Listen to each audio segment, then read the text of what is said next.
ব্যবসায়ী হওয়ার জন্য আমি কয়েকটা গুণের কথা বলবো আপনাদেরকে। ব্যবসা শব্দের মধ্যে যে গুণগুলো আছে, প্রথম হচ্ছে দেখেন, ব্যবসা এখানে যারা আছেন অনেকে চিন্তা করেন পৃথিবীতে যত পেশা আছে একমাত্র পেশা ব্যবসায়ী হওয়ার জন্য এত হীনমন্যতা ভোগেন কেন? হীনমন্যতা ভোগেন কেন? আপনার সবসময় মনে করেন টাকা লাগবে, ব্যবসার টাকা ছাড়া তো ব্যবসা হয় না। না, যারা বড় বড় ব্যবসায়ী হয়েছে তাদেরকে জিজ্ঞেস করে দেখেন তারা কত টাকা দিয়ে শুরু করেছে, তারা কত টাকা দিয়ে শুরু করেছে জিজ্ঞেস করে দেখেন। পৃথিবীতে সবসময় টাকা লাগে না ভাই। পাঠাও, উবার, তাদের নিজস্ব কোনো গাড়ি আছে? গাড়ি আছে, একটা গাড়ির মালিক তারা, কিন্তু লক্ষ লক্ষ গাড়ি। পৃথিবীর যে দেশে যাবেন উবার আপনার অ্যাক্টিভ। পৃথিবীর কোটি কোটি গাড়ি তারা ডিল করে কিসের মাধ্যমে? শুধুমাত্র একটা সফটওয়্যার কারণে। তার কি টাকা লাগছে? এখানে টাকা আছে। ব্রিটিশরা যাওয়ার সময় আমাদের মাথার মধ্যে ঢুকিয়ে দিয়েছে যে ছেঁড়া খাতায় শুয়ে লাখ টাকার স্বপ্ন দেখিও না। ব্রিটিশরা আমাদের শিক্ষা ব্যবস্থার মধ্যে ঢুকিয়ে দিয়েছে তোমরা অ্যাপ্লিকেশন করো কেরানি পদে চাকরির জন্য আবেদন। কেন? সিইও পদে চাকরির জন্য আবেদন শিখাতে পারেন না আমাদেরকে? এমডি পদে চাকরির জন্য আবেদন শিখাতে পারেন না আমাদেরকে? কেন আমাদের শিখতে হবে কেরানি পদে চাকরির জন্য আবেদন? আমাদের শিক্ষা ব্যবস্থার মধ্যে এমন কিছু ঢুকিয়ে দিয়েছে তুমি লাখপতি, তোমাকে আবেদন করতে হয়। আমার বাবা কৃষক, আমার চলতে পারি না, সুতরাং আমাকে কি বৃত্তি দেওয়া হোক। মিথ্যা থেকে শুরু করেছে তোমাকে শিক্ষা। ছোটবেলা হাতি মারিম ডিম, তারা মাঠে পারে ডিম, এমন কোনো প্রাণী আছে? না, তোমাদেরকে শেখানো হয়েছে, আমাদের মধ্যে শেখানো হয়েছে ডিভাইড অ্যান্ড রুল। ব্রিটিশদের তারা বলেছে তোমরা সবসময় একজনের ভিতরে লেগে থাকবি, তোরা আর অন্যদিকে তাকানো, তোদের চিন্তা করতে হবে না, নিজের ভিতরে লেগে থাক। এই জন্য দুই বাংলাকে ভাগ করে দিছে, কাশ্মীরকে ভাগ করে দিছে, দুই পাঞ্জাবকে ভাগ করে দিছে। পাঞ্জাব দুই ভাষা একই, কিন্তু রাষ্ট্র দুইটা, একটা হচ্ছে লাহোর আর একটা হচ্ছে হরিয়ানা। কাশ্মীর একটা জম্মু কাশ্মীর আর একটা আজাদ কাশ্মীর ভাগ করে দিছে। বাংলা পশ্চিম বাংলা পূর্ব বাংলা ভাগ করে দিছে, যে তোদের পিছনে লেগে থাক। এই জন্য আপনারা এখানে যারা আছেন চাকরির জন্য আন্দোলন করবেন না ভাই, চাকরির জন্য আন্দোলন করবেন না। উদ্যোক্তা হওয়ার স্বপ্ন দেখেন। উদ্যোক্তা হওয়ার জন্য আমি কয়েকটা পরামর্শ করে আমার কথা শেষ করবো। প্রথম, বিজনেসম্যান হওয়ার জন্য প্রথম যে বর্ণটি আছে সেটি হচ্ছে বি। বি বি পর বি পজিটিভ। পজিটিভ চিন্তা করেন আপনি। আমরা সবসময় নেগেটিভ চিন্তা করি। আমরা সবসময় নেগেটিভ চিন্তা করি, আরে আমি তো একটা সফটওয়্যার খুলবো, আমি একটা ওয়েবসাইট বানাবো, আমি একটা ফার্ম তৈরি করবো, আমার ফার্মে আমি ডিপ্লোমা করেছি, মানুষ যদি শুনে ডিপ্লোমা করছি তাহলে কি আমার ফার্মে কি ইনভেস্ট করবে? আমরা সবসময় নেগেটিভ চিন্তা করি। বাঙালি হিসেবে আমরা নেগেটিভ। পৃথিবীতে এত খেলা থাকতে হাডুডু কেন আমাদের জাতীয় খেলা? দেখবেন হাডুডু একজন আগালে পাঁচজন পিছনে ধরে রাখে, আবার পাঁচজন দাঁড়িয়ে থাকে একজনকে খোঁচা মারে, হা ডু ডু। তার মানে আমাদের স্বভাবের সাথে মিল আছে। আমরা পজিটিভ চিন্তা করতে পারি না, আমরা শুরু থেকে নেগেটিভ। এর জন্য বি পজিটিভ। আমি একটা এক্সাম্পল দিই। একবার আপনারা এডিডাস ছিল জার্মানির, ফ্রান্সের, জার্মানি ইউরোপের সবচেয়ে বড় জুতা কোম্পানি। প্রথম বিশ্বযুদ্ধের পরে সবচেয়ে বিখ্যাত কোম্পানি ছিল এডিডাসের মার্কেটিং অফিসারকে পাঠানো হলো, যাও তো ইউরোপ তো ভালো করছো, এবার যাও আফ্রিকা যাও, আফ্রিকা দেখো তো জুতার ব্যবসা করতে পারো কিনা। সে গিয়ে দেখে যে আফ্রিকার মানুষ জুতাই পরে না। সে যে জুতা পরে না, আমি এখানে জুতার ব্যবসা কি করবো? সে চলে আসে, এসে সিইওকে বললো কি পাঠাইছেন, ওখানে তো জুতাই পরে না, কি ব্যবসা করবো? পরবর্তীতে দ্বিতীয় বিশ্বযুদ্ধের পরে নাইক, আমেরিকার একটা জুতা কোম্পানি, তারা তাদের মার্কেটিং অফিসারকে পাঠালো, নতুন শুরু করেছে, মার্কেটিং অফিসারকে পাঠালো আফ্রিকায়। মার্কেটিং অফিসার গিয়ে দেখে যে আফ্রিকার মানুষ জুতা পরে না। সে চিন্তা করলো আমি যদি এখানে থেকে যদি তাদেরকে জুতা পরানোর ফজিলের সম্বন্ধে তাদেরকে যদি বর্ণনা করতে পারি তাহলে আমি মনে হয় সবচেয়ে বেশি বিক্রি করতে পারবো এখানে। পরবর্তী সে 3 মাস ছিল, থেকে আফ্রিকার মানুষকে জুতার অবস্থা শিখিয়েছে, জুতা কেন করতে হবে। শিখানোর পর দেখা গেছে সারা বিশ্বে যা ব্যবসা করে নাই তার চেয়ে বেশি ব্যবসা করেছে আফ্রিকায়। তার মানে you have to be positive. আপনাকে পজিটিভিটি থাকতে হবে। আপনি যদি নেগেটিভ অ্যাপ্রোচ নিয়ে থাকেন তাহলে আপনি বড় হতে পারবেন না। নেগেটিভ অ্যাপ্রোচ নিয়ে থাকলে বড় হতে পারবেন, পজিটিভ চিন্তা। আপনি যদি চিন্তা করেন আরে আমার ইনস্টিটিউটের পাশে, ধরুন আপনি ডুয়েটে পড়েন, আপনি যদি চিন্তা করেন ডুয়েটে পড়ি, ডুয়েটের এখানে যদি আমি আইটি ফার্ম তৈরি করি তাহলে এখানে তো সবাই ইঞ্জিনিয়ার, কে আমারটা নিবে? আপনাকে চিন্তা করতে পজিটিভ। দ্বিতীয় যে গুণটি সেটি হচ্ছে ইউ মানে understand the pulse of the people. জনগণের পালস বুঝতে হবে আপনাকে। আপনি যে উদ্যোগটা গ্রহণ করবেন প্রথমে আপনাকে বুঝতে হবে যারা আছে তাদের পালস বুঝতে হবে, যে আমি যে পণ্যটা নিব এই পণ্যটা আমি কোথায় নিব। আপনি আইটি ফার্ম করবেন, আপনি যদি ডুয়েটের পাশে আইটি ফার্ম করেন তাহলে সেখানে তো সব ইঞ্জিনিয়ারদের কাজ হবে না। আপনাকে এমন জায়গায় আইটি ফার্মটা করতে হবে যেখানে ইঞ্জিনিয়ার কম, যেখানে মানুষ নতুন প্রযুক্তির দিকে এগিয়ে যাচ্ছে। এই জন্য আপনি যে কাজটা করবেন আপনাকে বুঝতে হবে সব জায়গায় সবকিছুর গুরুত্ব সমান নয়। একবার একটা বাবা একটা পাথর নিয়ে ছেলেকে বলো যাও তো এই পাথরটা বিক্রি করে আসো। বলেছে কোথাও বিক্রি করবে না, শুধু মূল্যটা শুনবা। সে পাথরটা নিয়ে একটা দোকানে গেল, গিয়ে বলে যে আমি পাথরটা বিক্রি করতে চাই, কত টাকা দিবেন? দোকানদার, মুদি দোকানদার, সে বলছে আমি তোমাকে 1 টাকা দিব। সে এসে বাবার কাছে বলে বাবা এখানে তো 1 টাকা বলেছে। বলছে ঠিক আছে তুমি ওই দোকানে যাও। সে পরবর্তীতে একটা এই দোকানে গিয়েছে, এই যেটা এই পুরাতন জিনিস যেখানে সেখানে গিয়ে বলছে আমার কাছে একটা পাথর আছে, পুরনো পাথর। বলছে ঠিক আছে পাথরটা আমি তোমাকে 100 টাকা দিব। পরে বাবার কাছে বাবা এখানে তো 100 টাকা। বলেছে ঠিক আছে তুমি আবার একটা হীরার দোকানে যাও, গিয়ে বলে যে আমি একটা এই নিয়ে আসছি পাথর, আমি বলেছে হ্যাঁ আরে এটা তোমাকে 1 লক্ষ টাকা দিব, তুমি আমাকে দাও। তো সে বাবা কেউ বললো 1 টাকা, কেউ বললো 100 টাকা, কেউ বললো 1 লক্ষ টাকা, কারণ কি? বাবা বলেছে যেটা যেখানে গুরুত্ব সেটা সেখানে সেল করতে হবে। সবাই তোমার এটা মূল্য বুঝবে না, সবাই তোমার এটা গুরুত্ব বুঝবে না। তুমি যেখানে যেটার মূল্য তোমাকে সেখানে নিয়ে গেলেই এটার মূল্য কি হবে? বেড়ে যাবে। তোমাকে বুঝতে হবে যে তুমি কোথায় কি করবা, কোন অবস্থায় কি করবা তোমাকে বুঝতে হবে। এই যে understand the pulse of the people. চিন্তা করতে হবে বড়, শুরু করতে হবে ছোট থেকে। আমাদের বাঙালির মধ্যে একটা স্বভাব হচ্ছে, আমরা শুরুতে চিন্তা করি শেষ করলাম, এখন বড় একটা অফিস নিতে হবে, বড় একটা চেয়ার লাগবে, তাহলে তো বিয়ে শাদী করতে পারবো।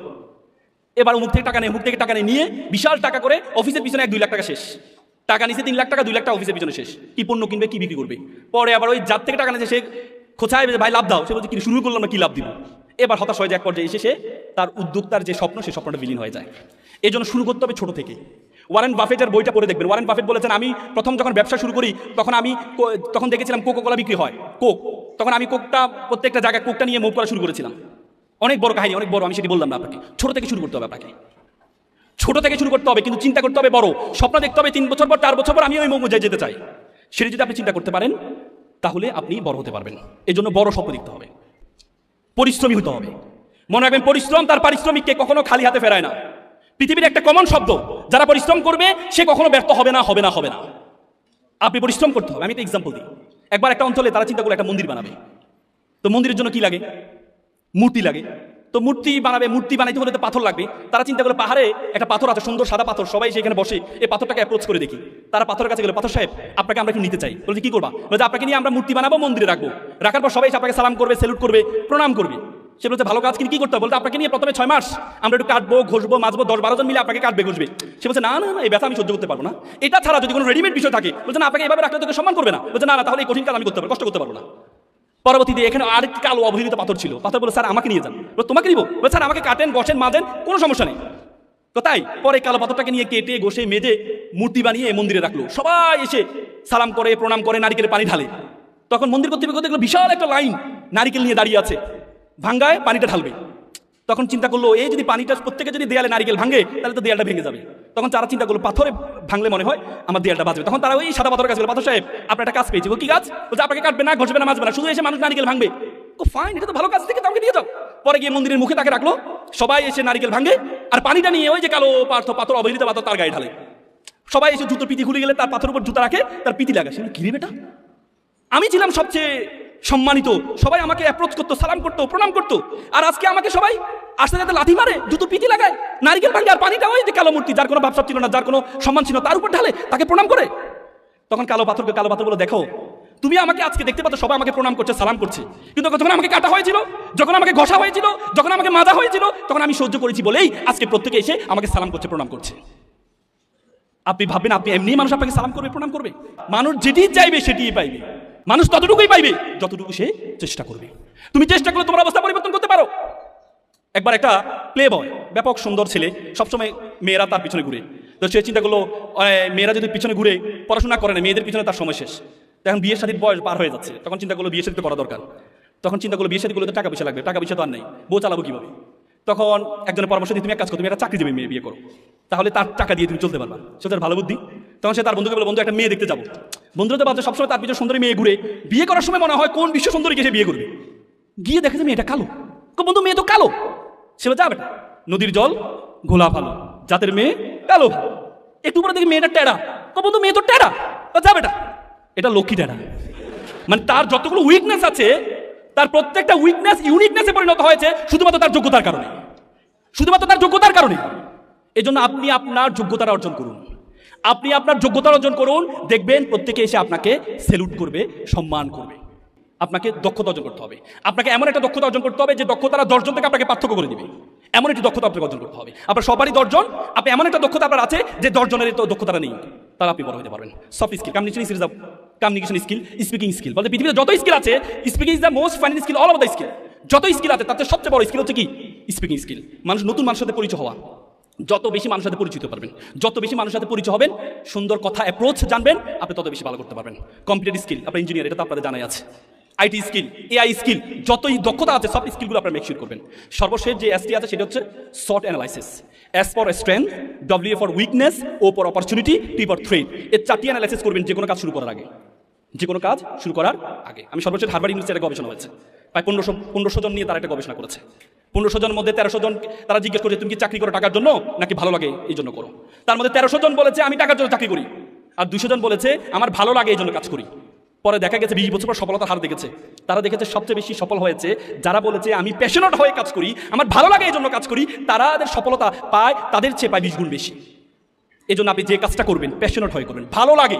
3 ক্যাটাগরিজ মানুষ আছে আমাদের পৃথিবীতে, একটা হচ্ছে ট্যুরিস্ট, একটা হচ্ছে প্রিজনাল মেন্টালিটি, এটা হচ্ছে ট্যুরিস্ট মেন্টালিটি, আর এটা হচ্ছে প্যাশনেট মেন্টালিটি। প্রিজনাল মেন্টালিটি মানে যে কারাগারের মতো, মা বাবা বলছে ডিপ্লোমা করো, ডিপ্লোমা করছি, মা বাবা বলেছে বলেই করি। আর আরেকটা হচ্ছে ট্যুরিস্ট মেন্টালিটি, করছি ভালো লাগলে থাকবো, না অন্যদিকে চলে যাবো। এটা ট্যুরিস্ট, ঘুরতে গেলাম, ভালো লাগছে আবার ঘুরে ঘুরে চলে আসলাম। আর এটা হচ্ছে প্যাশনেট মেন্টালিটি, থার্ড মেন্টালিটি। তাদের সফলতা হার সবচেয়ে বেশি যারা যে কাজটি করে তার ওই কাজটি তার ভালো লাগে। জাপানে একটা বই আছে কাইজান, লারা হার্ভে বইটা লিখেছেন। জাপানিরা কেন সফল, সেখানে একটা গুণের কথা বলছে ikigai, do what you can do the best, করো যেটি তুমি ভালো জানো। এই জন্য আপনি যেটি ভালো জানবেন, যেটি আপনি ভালো জানবেন, সেটি যদি আপনার সার্টিফিকেটের এগেনস্টও যায়, সে কাজটি আপনি করেন, দেখবেন আপনার সফলতা কেউ ঠেকাইতে পারবে না। এপিজে আব্দুল কালাম চমৎকার একটা কথা বলেছেন, প্রজাপতির পিছনে ঘুরিও না, ফুলের চাষ করো, প্রজাপতি তোমার পিছনে ঘুরবে। সকলে ভালো থাকবেন, সুস্থ থাকবেন।